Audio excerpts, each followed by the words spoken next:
Tonight, the proverbial bring it on is at play. DP Ruto, allied lawmakers say that they are ready should an impeachment motion to impeach the deputy president be tabled.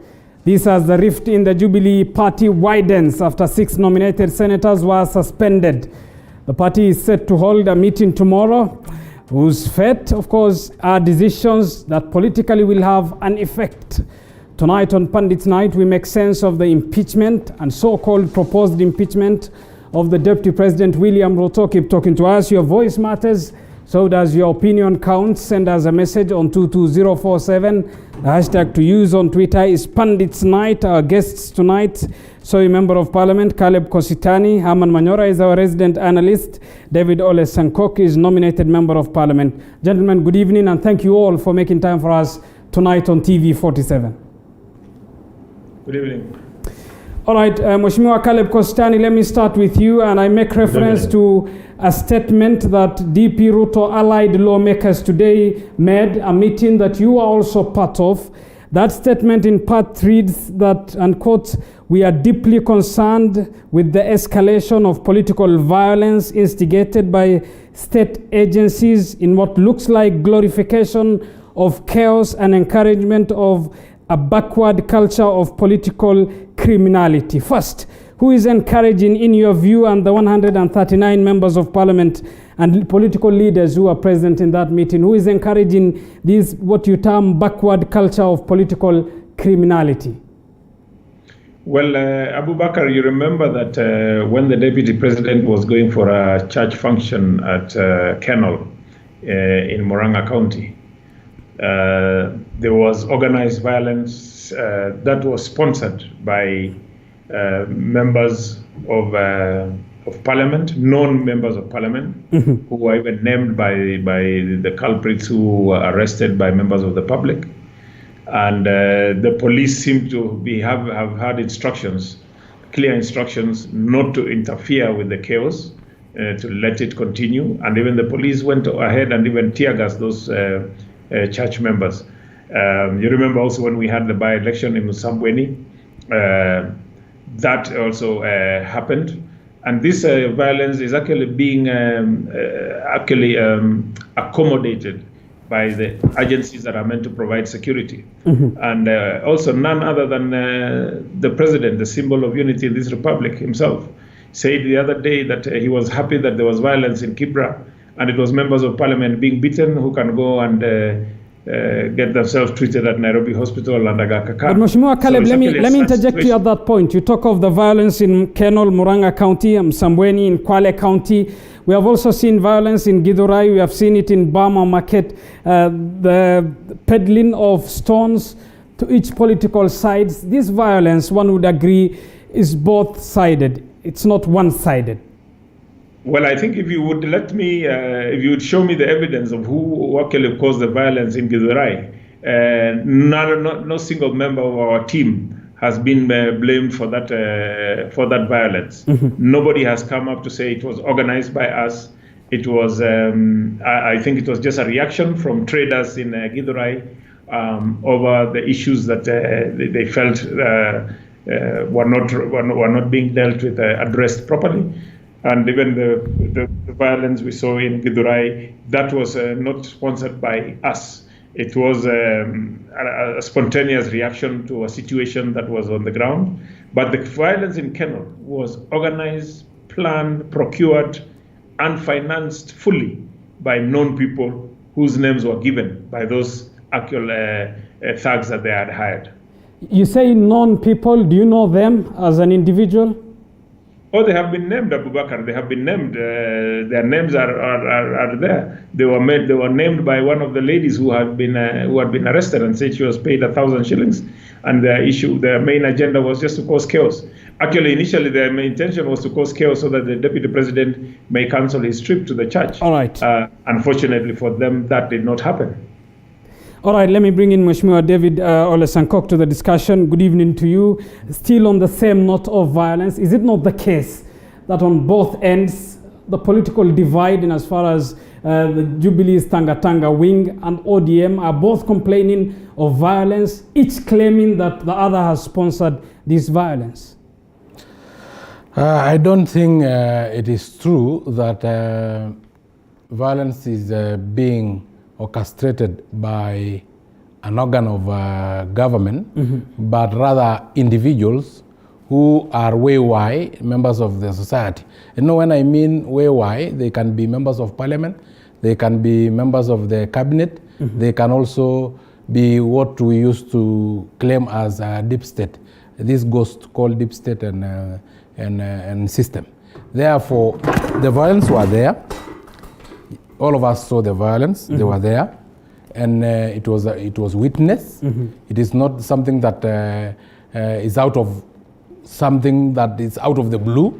The violence in Muranga, the violence in Kidurai, and so on. And it is the duty of the mandated state organ that is earning a salary so that it can investigate and come up with measures to make sure that every citizen is protected. But what we are seeing is when we have withdrawal of security from some members of parliament. Of course, what do you mean by withdrawing security, withdrawing my security? Is making me vulnerable. All right, David, on the question of violence, we have seen youth chanting Ruto disrupt ODM's meeting. Are you saying that they are not in any way owing any allegiance to the deputy president? In Kenya, we have political parties, and anybody can belong to any political party.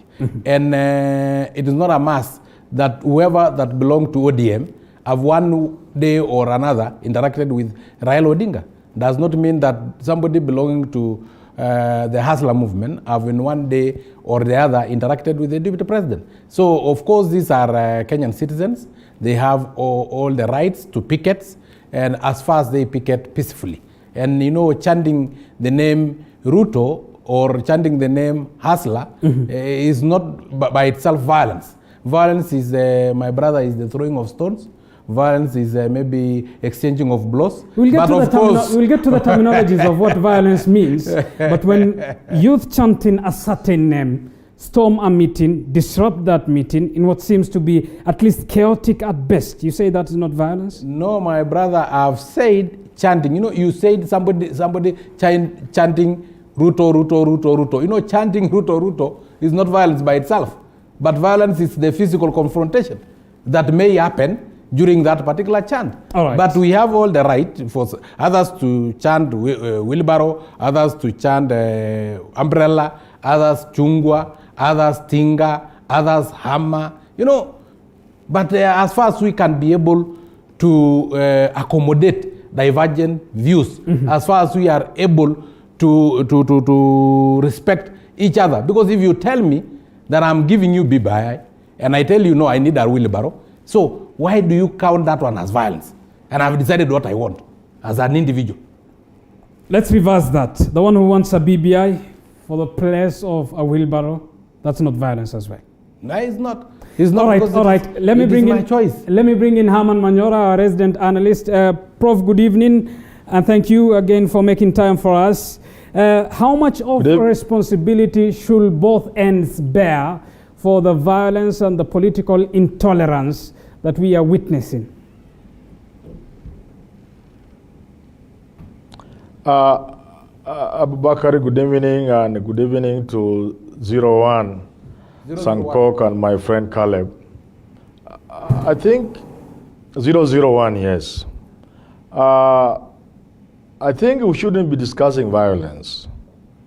Having gone through 2007 and other ugly incidents in the past, I don't think we should be discussing this kind of thing. It's not even a question of apportioning blame, because if you listen to my friends there, you can't quite see what anybody is saying about violence. There's nothing to say. On my part, I can only say violence must be condemned by all of us, especially politicians, especially our leaders. I've said repeatedly that there is no alternative to peace. If you discard peace, then try something else. So we should discard it. Secondly, we must call up security organs and agencies that whenever there is violence that has been witnessed, such as that of Kenol, and semblances of the same in Kikomba, Bama, Githurai, surely as the least they can do for us as law-abiding citizens is for us to see them moving into action, honestly. Because, like I say, there is no alternative to peace. It's not a question of, oh, it was Jubilee. That is childish. Because really, we live in this country and you know what happens. We should not go in that direction, especially Abu Bakr. And I want this to 001 and my friend MP for Soy, where I was brought up in those areas, Caleb Kostani. We are heading to 2022. Less than 2 years, there is an election that is charged. I challenge leaders like the two of you not to say anything. Don't let anything leave your lips, your mouth, that seems to suggest somehow you think violence is okay. No. Don't apportion blame. Just condemn it. Call out those who have not done their duty, like the police and so on and so forth, and leave it at that. Don't try to justify anything, and don't try to apportion blame. All right, Herman, let's get to the political statement that DP Ruto allied members made today.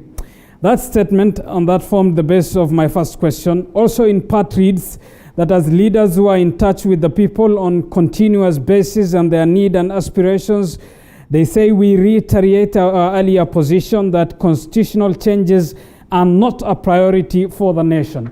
These are 139 lawmakers from the president's political party and coalition who are saying it's not a priority. Is this a dint to the president's priority, which is BBI? That's to me? Yes, Herman. Hello? That's me. Okay. Fine. You see, again, politicians behave like they don't live in this country. If you live in this country, and please handle the echo a bit, if you live in this country, if you are in this country in 2017, and the two friends of mine on TV with us, Abu Bakr, were active participants in the electoral process of 2017, if you are in this country in early 2018, if you saw where the country was moving, and you cannot appreciate the effort made by Right Honorable Raila Odinga and His Excellency President Uhuru Kenyatta, if you can't appreciate that, either you don't live in this country or there must be something wrong with you. I want to say this very clearly. Losing a country is a very small thing. It is a very small thing. One step and you have no country. Let's not play politics with our country. The country was on fire. And these two gentlemen set out to help us not go down that route. Along the way, because they are politicians, they have their own designs. And they could make a few mistakes here and there. They could offend one or two people here and there. But let us not allow that to make us forget that what Raila Odinga and Uhuru Kenyatta did for us in 2018 honestly saved this country. And therefore, to understand BBI, to understand the context, to understand why now and why not later, surely you only need to go back to 2017, 2018, and if BBI and the referendum and whatever it is, the handshake, is what it will take for us to avoid those kind of situations. And if that must be done now, why not? All right, just understand where we are coming from and the rest is easy. And finally, Abu Bakr, everything in any country happens within a political context. So unless you set your, unless you deal with your politics, the so-called economy, the so-called, I don't know, development, nothing will happen if the politics is wrong. So you cannot have something against BBI merely on the basis that it is not the right time. It is the right time to sort out our politics. It's the right time to ensure that we never go back into violence again. All right, Herman, hold on that which is the thought. right time? Hold on that thought. I'll come back to you a little bit later. Let me bring Mheshimiwa David to the discussion. Herman talks of what happened in 2018, which is the handshake saving the country. You say that is not a priority in as far as the BBI is concerned. Bakar. Yes. For sure, I respect Hamad so much. He has been here longer, and he's a political analyst who is very intelligent. But I believe he's not being very genuine, because we have had election ever since we got independence. And to just mention one of the particular election was the election of 2002, in which there was a total change of regime. But it was totally very peaceful, because there was a name that was missing. Let us be realistic and let us speak the truth, because the truth will set us free. Because it is not a coincidence that Raila was mentioned in 1982 coup. It's not a coincidence that any time that his name appears in the ballot box, we must have violence. In 2013, in 2017, in 2007, his name was in the ballot box, and there have been violence. And whenever his name is missing in the ballot box, there is no violence. So I may even say, though, David, you know that no, he has not been charged of violence. That's your claim. That's your claim. That has not been approved in a court of law. That is a claim, and I want to substantiate, and give me time to substantiate. In 2007, just because he greeted Mwai Kibaki in the infamous handshake, then the country became calm. So who was the cause of that violence? In 2017, in 2018, he greeted in the handshake Uhuru Muigai Kenyatta, and then there was calm in the country. So how do you describe the cause of that violence? What caused the violence? If Raila Odinga did not greet Kibaki, we will be killing ourselves up to now. If he did not greet Uhuru Kenyatta, we will be killing ourselves up to now. So who is the single denominator of violence? Who is the common denominator of violence? All right. Let's speak the truth, and the truth will set us through. Why were there no violence in 2002? All right, Mheshimiwa, and you are asking questions that you have a right to ask for. Yes. But in 2007, you will know there was an independent investigation by the International Criminal Court of Justice. Yes, I know. That names of individuals in which Raila Odinga was not included in those names. I'm not in any way defending him. I'm saying what we know for a fact. Abu Bakar, you know, it does not mean because you are not mentioned in that particular violence, and we know that the competitors who caused us to kill each other and later on greeted each other and caused the calm were two. And the rest of the Uhuru Kenyatta and William Ruto and the others were just sacrificial lambs. Let me tell you, if you say that there is violence between functions of maybe Tanga and Kieleweke, do you mean that there is violence between Uhuru and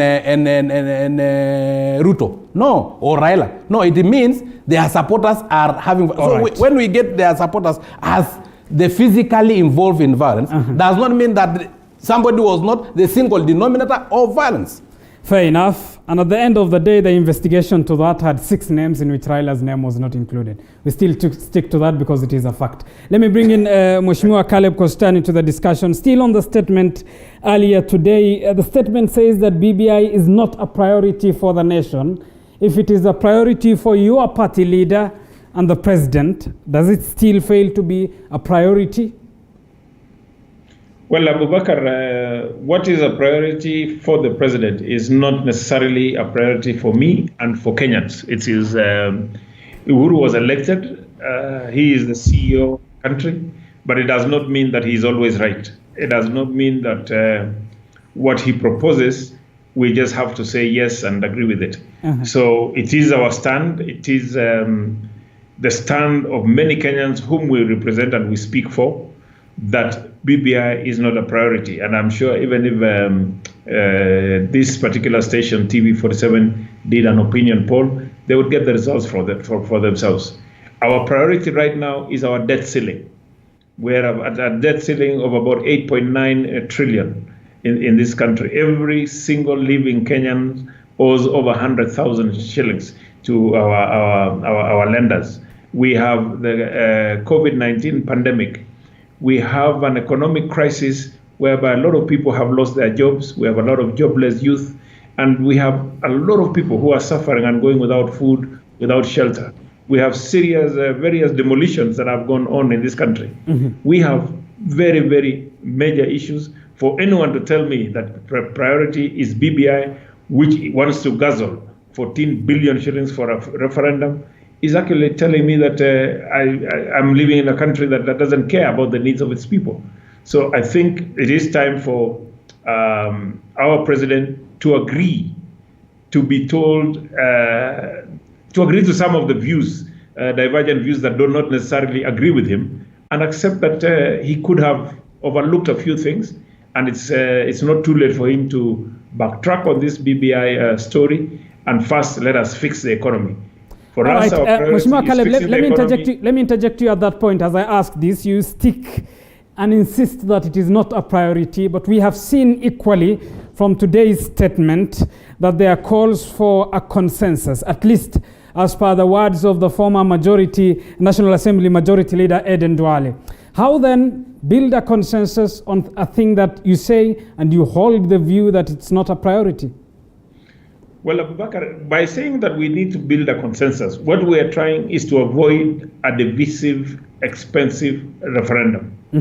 And going by the sentiments that have been expressed there before by Honorable Sankok, and excuse me, which do not require further clarification, we know that one of the people that we are dealing with is a person who is prone to not accepting any election results, except if he is the winner. So we don't want to go into a divisive referendum. It is best that we have a consensus, such that by the time we are going for the referendum, if we will have to go, is at the time when we will have agreed on all the key points so that we don't have a divisive referendum.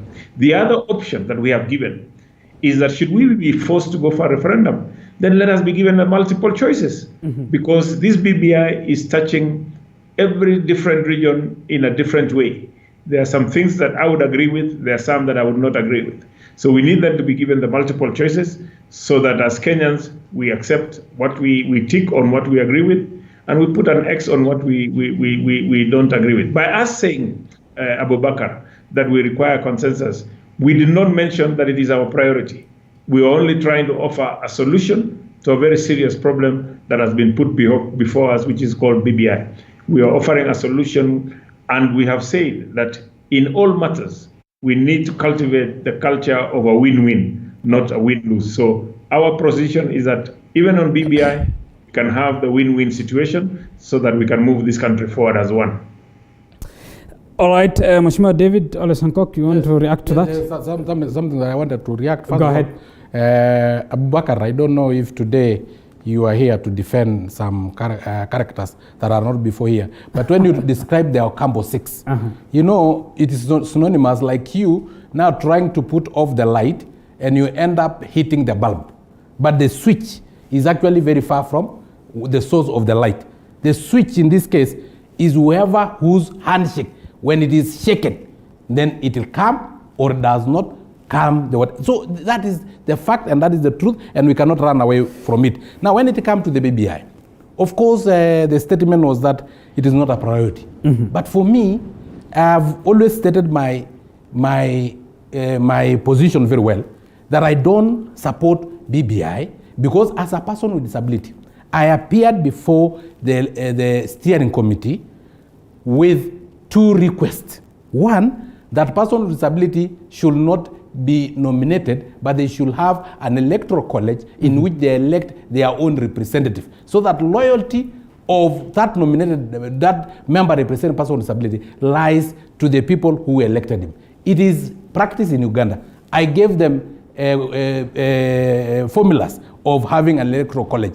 Not even a comma was captured. I also told them that at this era, persons with disabilities are crawling in the streets because of lack of 1,500 shillings to buy a crutch. So I told them, why don't we put provision of assisted devices in NHIF? Because NHIF provide drugs, for instance, of diabetes that cost 10,000 per month, yet A crutch costs 1,500, which you can use for a whole year. So it is even cheaper, and it will be easier because there will be the catchment area for a small clinic will know that I have 10 people with disability, one require a wheelchair, another one elbow crutches, another one auxiliary crutches, and so on, and the others white canes. So I gave them those one for person with disability. They never captured even a comma. So how do you tell me to support a document in which I was told to present my views? I didn't. And again, I present the views of the pastoralists. One of them is that there must be a livestock marketing authority for their livestock and livestock byproduct. Just like we have marketing authority for tea, we have marketing authority for coffee. It was not captured. I wanted TGRC, Accumul land report, to be implemented in Ndungu land report. That is what we Bottom line, what you are saying is your views were not captured in that Not document. even a sentence, not even a comma. All right. Let's move from that and get to our main topic and focus of the night, which is the impeachment. Abu Bakr, let me say a thing before. All right, man.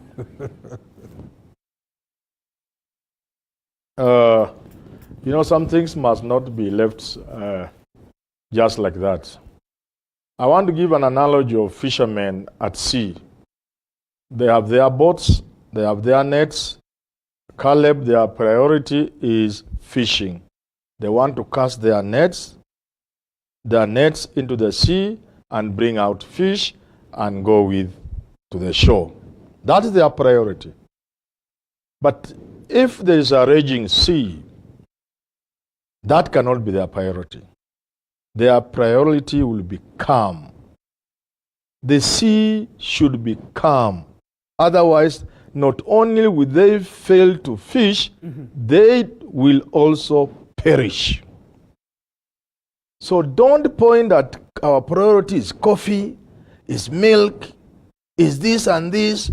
We from the Mount Kenya region are hardworking people.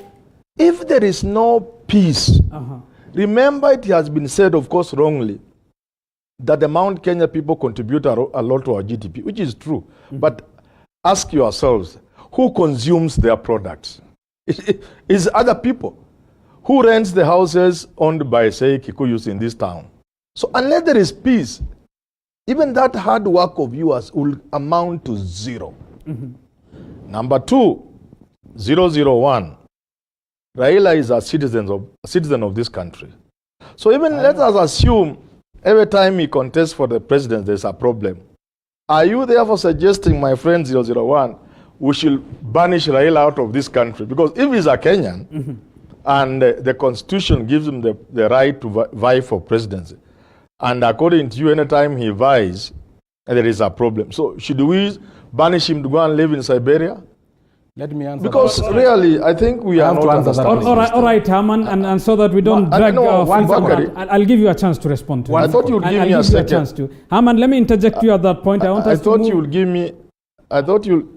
I want us to move from that, Herman, and get to our main topic of the night, which is the impeachment of the deputy president, at least fronted by the ANC party. And just as I'll give you a chance to respond to him.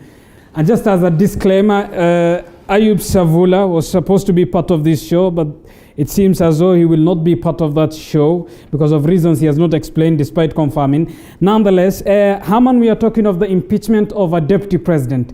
Legally possible, procedurally possible, but is it politically wise thing to do?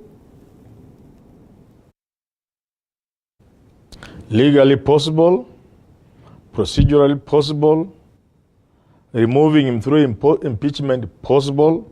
I know my friends will say no, but politically it will be a wrong move. Have I answered you? How is it a wrong move, Herman? You asked me and I told you it's not wise.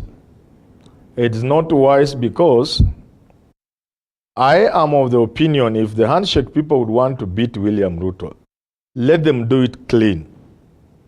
I also believe that it is beating Ruto should not be a very big problem to them. They have a lot going for them. And therefore, they should just strategize, organize themselves, face William Ruto, finish him at the ballot, give him some present as he goes to Surgoi. Because to impeach him is some kind of a demission, unfortunately. Because really you impeach somebody when there are very serious grounds. So this will be purely political. And as you are facing an election and you are impeaching your opponent, I don't think it's a wise move, if you ask me. It wouldn't be wise. In any case, Abubakar, yes, William Ruto is where he is, courtesy of sympathy. You want to increase that? If you impeach him, he'll get more sympathy. There are many Kenyans who will sympathize with him. And I don't think it will be wise. All right, but it's possible. I know my friends think it's not possible. Impeaching him is a very simple thing, but it's not wise. All right, let me bring in Mheshimiwa Caleb Kostan into the discussion. Earlier on, the person who read the statement of the 139 lawmakers, the former National Assembly majority leader said, impeaching the deputy president is not a birthday party, neither is it a walk in the park. But first, given that there is the notion or the implication of an impeachment that could be staring at the deputy president, what is your view on that first? Well, Abubakar, I'm shocked at my good friend, Professor Manyora, that when he says that impeachment is easy and it is possible, and of course I agree with him that it's unwise. Abubakar, to have an impeachment motion discussed, you require 233 members of parliament to be seated in the House. To have it passed, and that is to have it discussed, to have it passed, you require the 233 to vote for that impeachment motion so that you attain the 2/3 that is required. That, to me, when you look at the numbers that we had today at our PG meeting and at the DP's residence in Karen, we had 139 members of parliament present, those who signed it. We had an apology from about 35 other members of parliament who did not, who had other engagements. That tells you we are beyond half of course, this was a combination of the Senate and the National Assembly. So that tells you that really that impeachment motion cannot sail through unless my good friend Professor Manyora is going to say there's going to be bribery and maybe intimidation. But I think majority of those members are elected members of parliament. They are people who will stand on their ground. And as we said, and as was said earlier by Majority Leader Honorable Duale, is that let them bring it on. We shall deal with that impeachment motion as and when it gets to the House. And I think, Abubakar, you need to be very honest with Kenyans, because we had said that Savula would have been in this show. I had him earlier complaining that the show had delayed, and he was ranting that you should have told him it starts later than 9:30. With such fellows who can't exercise even patience to appear on a TV station, do not give them the latitude that they failed to attend because of one thing. Just say he was there and he left, because those are people who are now talking of being leaders in this country, and it's very unfortunate that they can't be patient with a TV station. Caleb, just on the numbers, I doubt if we have time to talk about the other thing. Just on the numbers, 115 members of parliament need to endorse an impeachment motion. 233 need to vote for that motion for it to successfully sail to the Senate within 2 days, which the National Assembly Speaker must inform the Senate. And the Senate, of course, requires 45 senators to uphold the view of the National Assembly. You are saying those numbers are not available to whoever intends to go ahead with this impeachment motion? Well, the 115, they may get. They will have to shop from ODM and other small parties like KANU, ANC, and the Wiper. That they may get.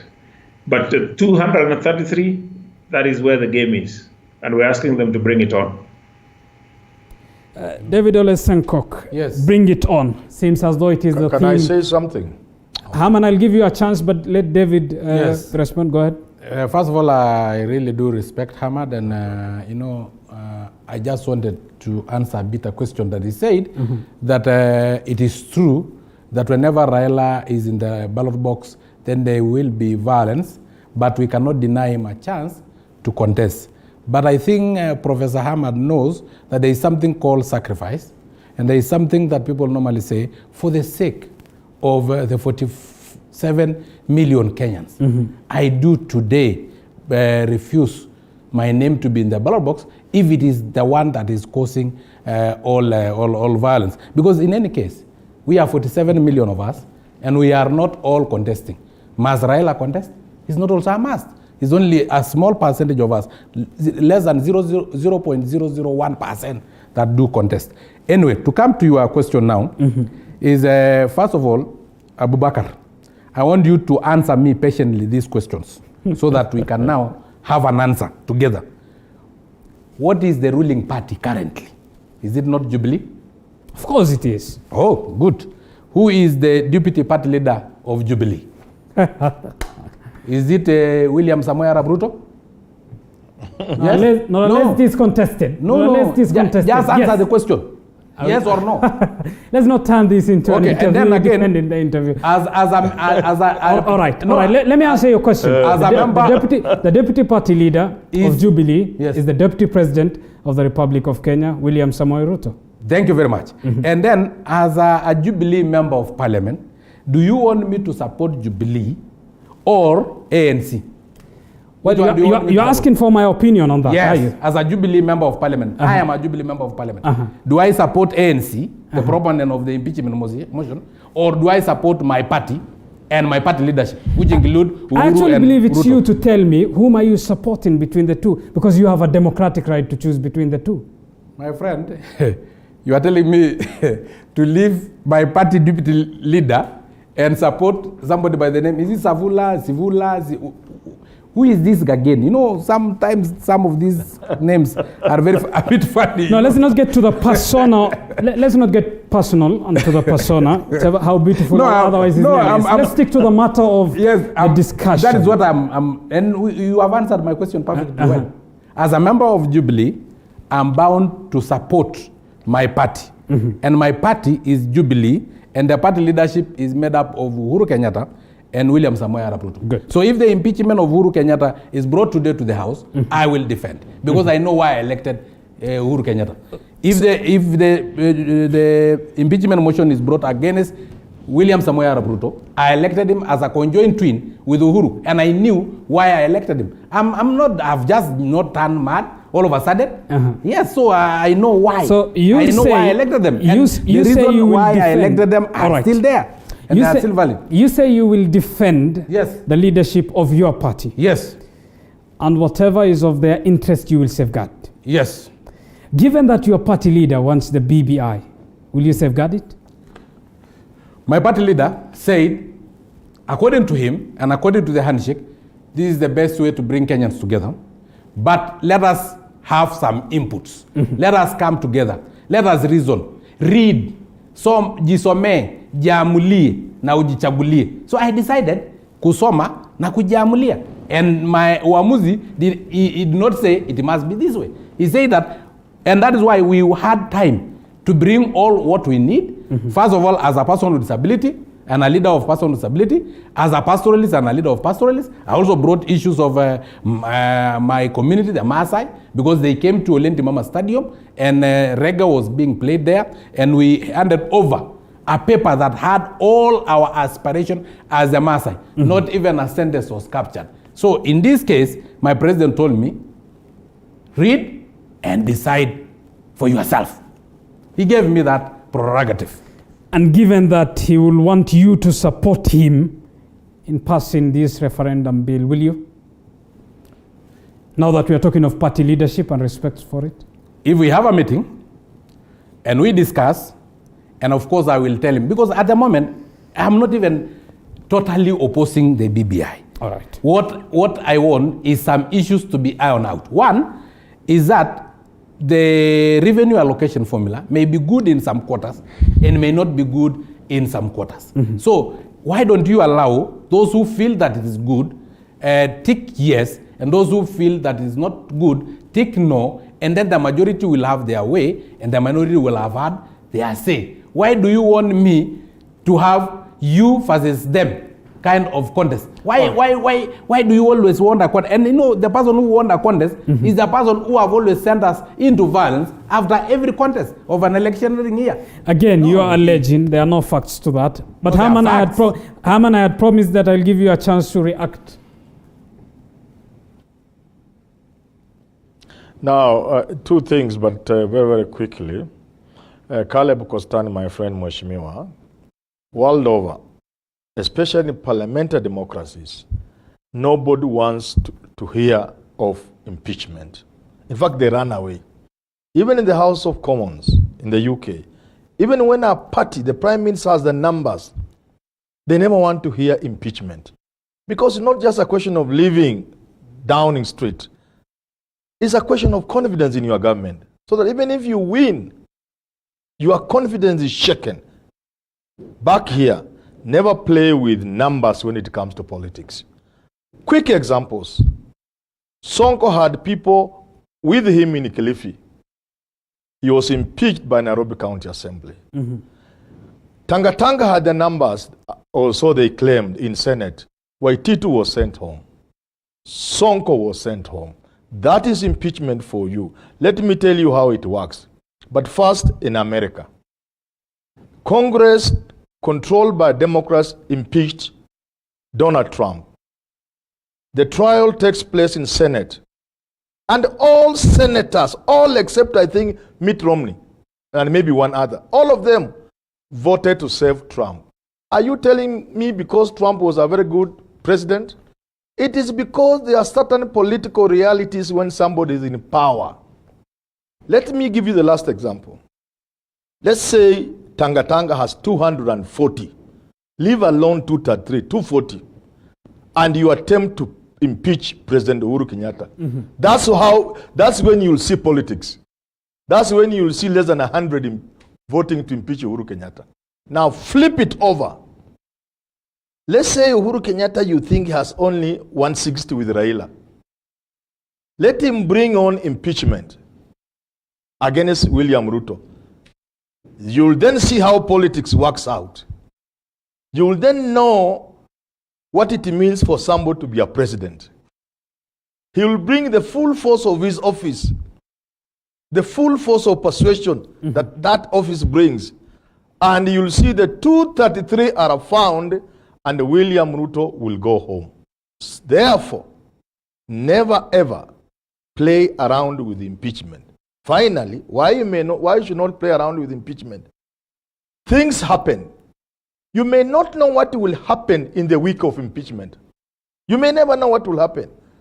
Some of your supporters may feel offended by you. Something could happen. And they feel so offended. In retaliation, they vote against you with your opponents.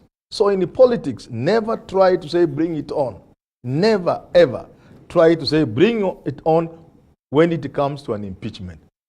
Hii ni moto ya kuotea mbali, my friend Caleb Kostani.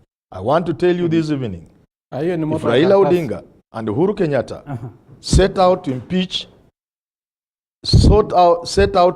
William Samoei Ruto, take it to the bank, and a good bank like Citibank, they will impeach him. They will get the numbers. And Herman, that I have no doubt. Herman, let me ask you this, Herman. You say take it to the bank. Given that there are numbers involved, you still believe that if the duo team up, they'll manage that number?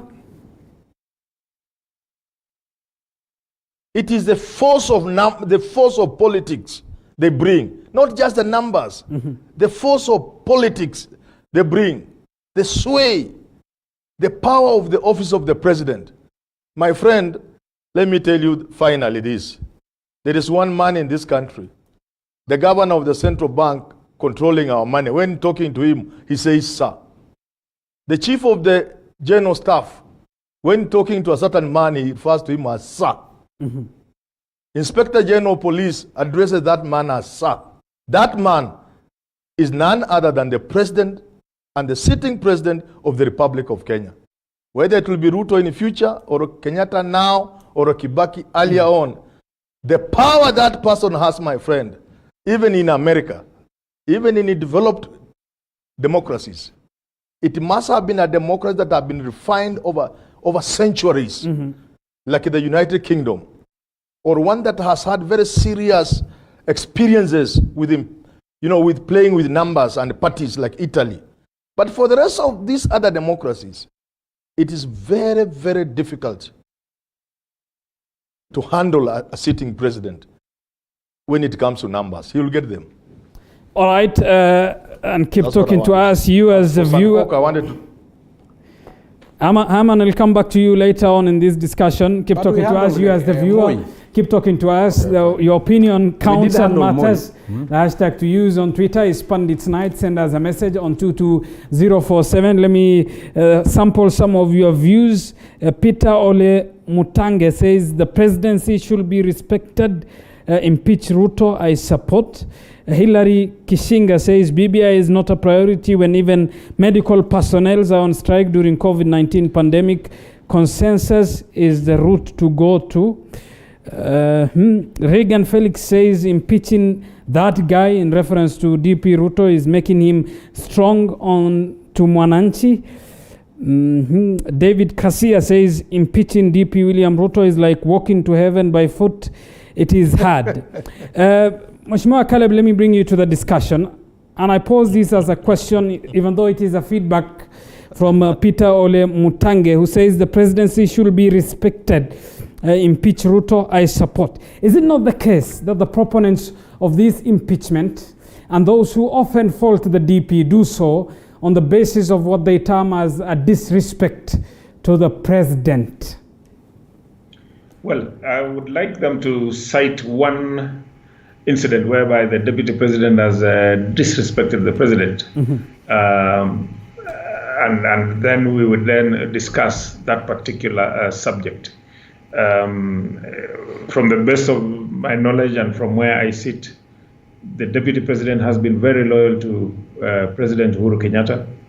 He stood with President Uhuru Kenyatta in 2002 when nobody wanted to touch President Uhuru Kenyatta because he was President Moi's preferred successor. We lost that election and went into the opposition, and we were in Kano then. I remember when we were traversing this country, especially Rift Valley, it was only me and the deputy president and the Honorable Gachagua, the MP for Madira, who were taking Uhuru around, and most of the other politicians had taken off. We had the big, powerful Nicholas Biwott, God rest his soul in peace, Henry Kosgei, people, all those powerful ministers at that time did not accompany us to take Uhuru around the country, or rather around the Rift Valley region at that time. But still we managed to get him in a good number of votes in Rift Valley. He came second to President Kibaki, and we lost that election. 2013, we supported, William Ruto supported President Uhuru Kenyatta, 2017 twice, and all this time, William Ruto was a good man. He was a brother. He was the guy for Kumi Kumi. But when William Ruto now charted his own way forward, he didn't wait to be endorsed by anybody. He did not wait to be anointed. Then he has become a very bad man. He has become disrespectful. And I don't think William Ruto has contravened the constitution in any manner.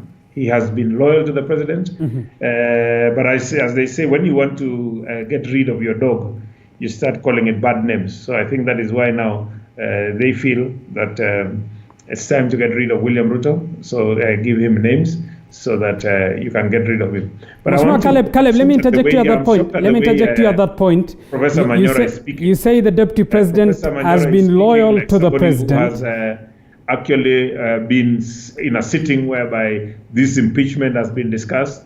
And we want to tell Manyora, we are not in America. We are in Nairobi. We are in Kenya. We are Africans, and as always, my good friend Dindi Nyoro says, we are African, and African is our business. This impeachment motion, I tell you, Manyora, bring it on. We shall meet there in Parliament, and you will see the numbers. Bring it on. Caleb, in your answer, you say the DP has been loyal to the president.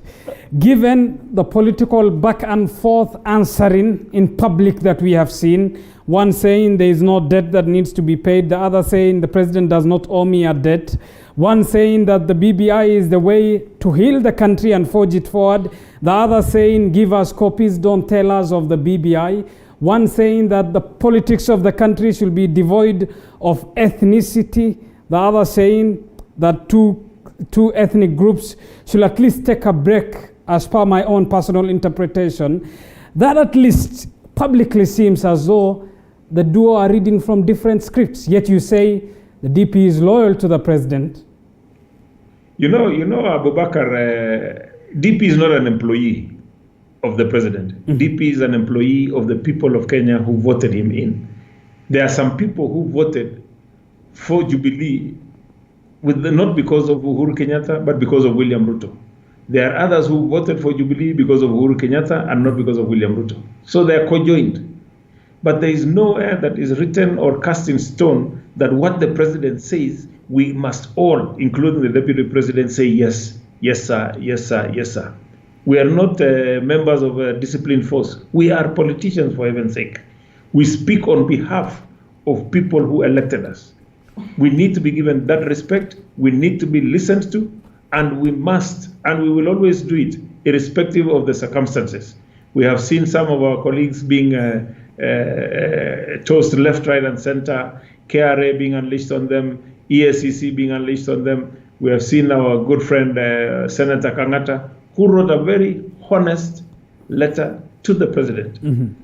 And you know, Abubakar, by the time somebody decides to address you by way of a letter and makes it public, it means he has tried all other avenues, even private discussion, and he has failed. So he decided to take it to the court of public opinion. Kangata now is haunted, and I know he's on the menu for tomorrow's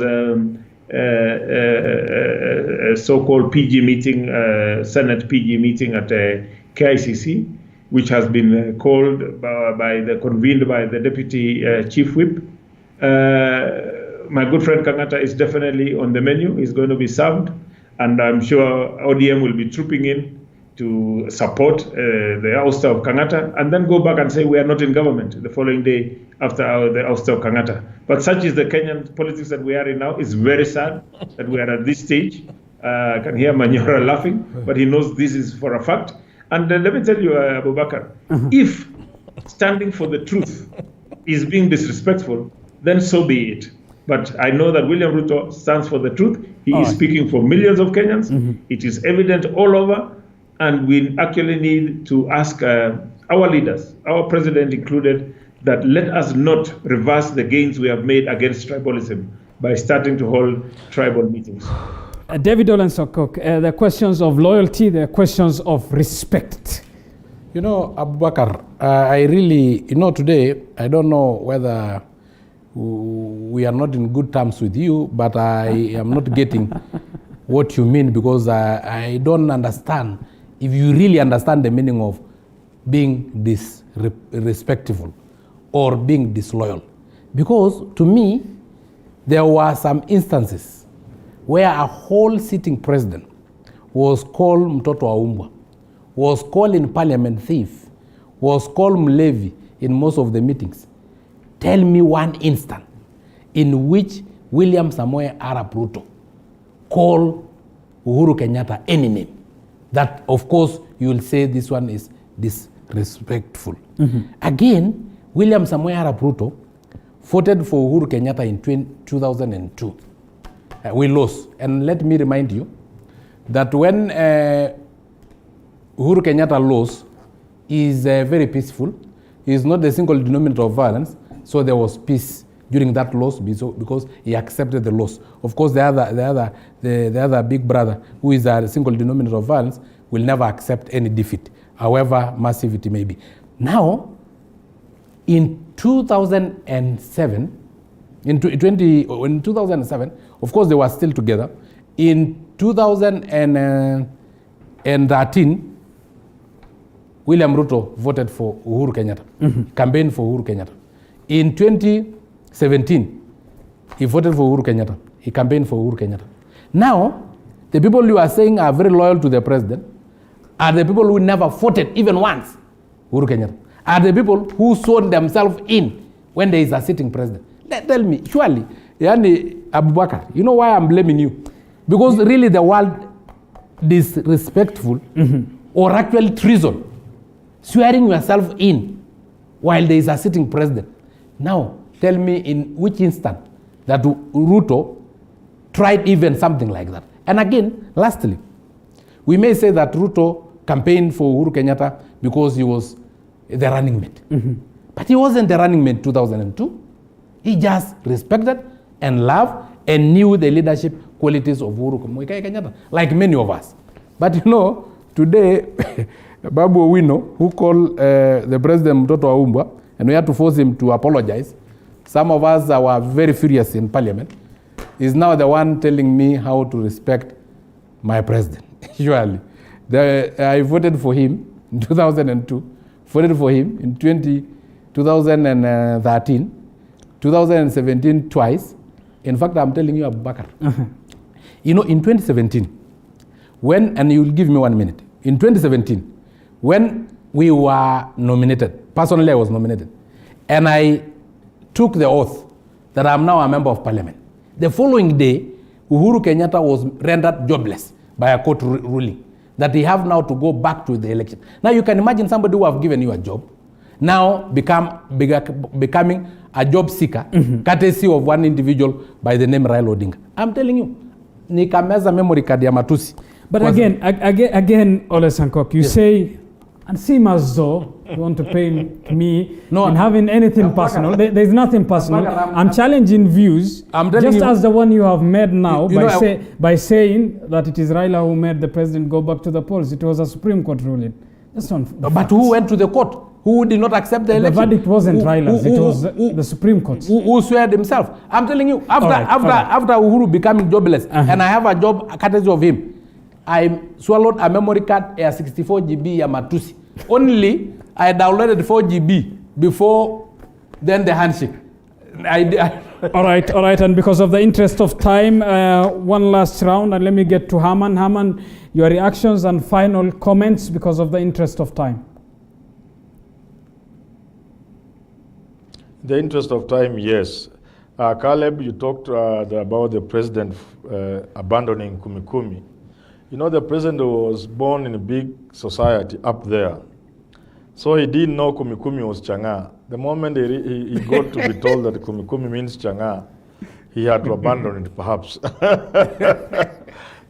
Finally, on Caleb, you see, Caleb, you should be the last person to talk about numbers.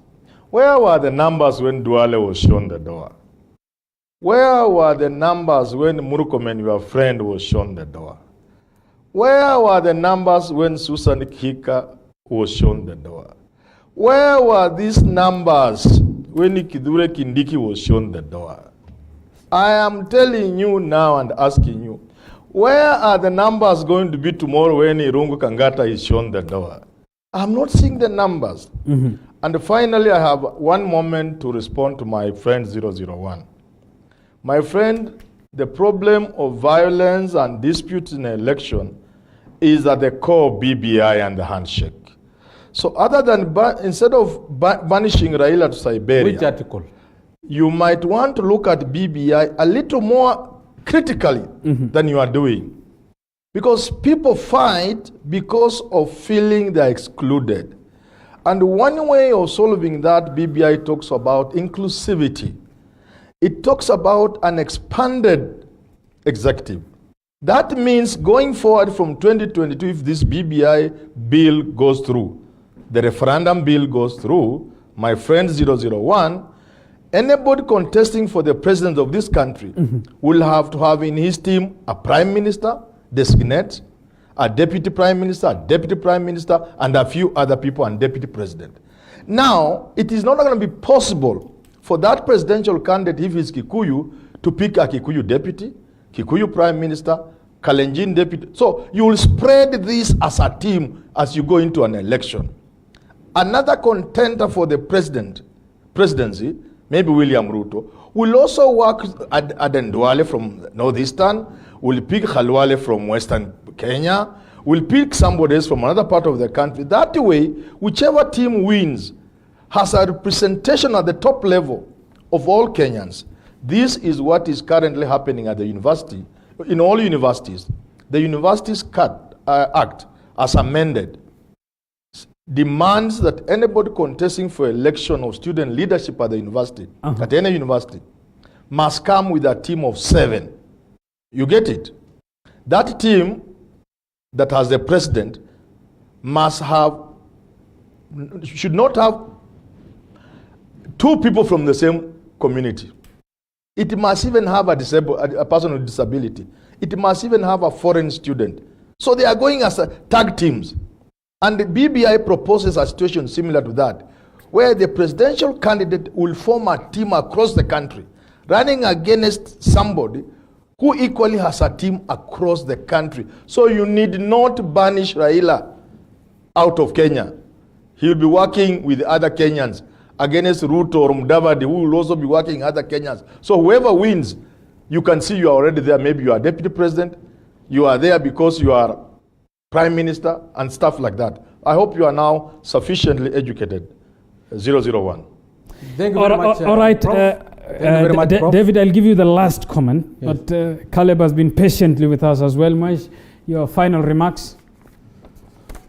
Well, my final remarks are I have a big problem with this talk that we are being told that handshake was resulted in peace and has brought peace to this country. Why then are we witnessing violence now, like we witnessed in Kenol and in Sambweni and in other areas? The issue I have with this handshake being called a peaceful or a route to peace for Kenya is it looks like we are now developing a culture whereby when you disagree with anything and cause violence, then you will be appeased with some handshake. And we are actually rewarding people who have refused to respect the democratic institutions that we have, like the IEBC, when they announce election results. And Abubakar, you've been quite unfair to Honorable Sankok. He has mentioned and given facts of the incidents when a particular candidate was not in the ballot, and we had peaceful elections. And when a particular candidate was there, we've always had issues, just because he refuses to accept that he has lost the election. So I think the culture that we need to cultivate in this country is a culture whereby we go into an election knowing there will be a winner and there will be a loser. You could be that winner, you could be that loser. Accept the results and move on and live to fight another day. All right, David Ole Sankok, your final remarks? Yes, Professor Hamad, who is a very good friend of mine. I respect, he's a very intelligent person. It's only today that is skewing his intelligence towards probably misleading the country. We will not, in any case, banish Raila to Siberia. We'll only banish him to home, like all of us, like Abubakar here. You have never contested for the presidency. So Raila can be one of the Abubakar who are at home not contesting.